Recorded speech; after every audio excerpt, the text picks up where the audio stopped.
Sasamahan ko nga itong kapatid kong mamili ng kanyang isa-surprise sa kanyang girlfriend dahil nga kaarawan ito ngayon. At dahil mabait tayo, abay sinamahan ko na. Sa mga oras nga na yan, bumabiyahe na nga kami papuntang Divisoria. Doon nga po kasi kami bibili ng kanyang pangregalo at pang-decorate din po sa kanyang pa-surprise. Nung nakarating na nga kami sa may Divisoria, abay kumakaway na sa amin itong 999 Mall. Pinagtatalunan pa nga namin ng kapatid ko na yan kung saan kami magpa-park, kung sa may 168 Mall or dito sa 999 Mall. Alam mo talaga 4 wheels ang ipapark no?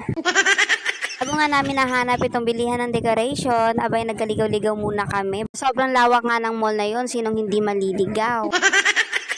At sa mga oras nga na yan, tignan mo naman kung gaano kagaganda ng mga lobo or mga pang-decorate itong binibenta nila dito. Lahat nga ng mga design na gusto mong pang-decorate, abay makikita mo talaga dito. Ang kagandahan nga kung bibili ka dito sa Divisoria kasi very affordable lahat ng mga items na gusto mong bilhin. Sa halagang 250, may balloon set ka nang mabibili dito. Maraming design nga ang mapagpipilian mo dito sa balloon set nila. At nung natapos na nga kami mamili ng pang-decoration, naghanap naman kami ng kanyang pangregalo. Pero napahinto nga kami dito sa bilihan ng Christmas decor. Ramdam mo na talaga yung Pasko pag ganitong mga design ang makikita mo. Hindi lang Christmas decor makikita mo, meron din silang mga souvenir na binebenta dito. Gaya na lang dito sa nakita ko, ay hindi pala siya souvenir.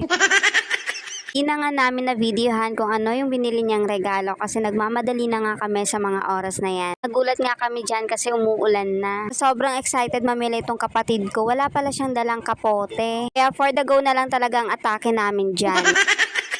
Time check, 3:59 na nga ng mga oras na yan at kailangan 5 PM kailangan nakaset up na lahat ng mga pang-surprise niya. Napalakas ko nga yung loob niya dyan kasi sabi ko nga sa kanya isang oras pa naman kaya kaya pa yan. Pero ang totoo, naghanap na talaga siya ng dahilan para hindi siya mapansin o mahalata ng jowa niya na may pa-surprise effect nga itong kapatid ko. Kaya sabi ko sa kanya, for the go talaga. At ito na nga ang pinakahihintay namin, nagkaligaw-ligaw talaga kami kung saan kami dadalhin ng ways niya at buti na lang etong Dangwa shop ay nagpakita din. Tignan mo naman dito yung kapatid ko, very emotional talaga yung atake niya dito habang sineset up nga or inaayos itong bulaklak na in-order niya.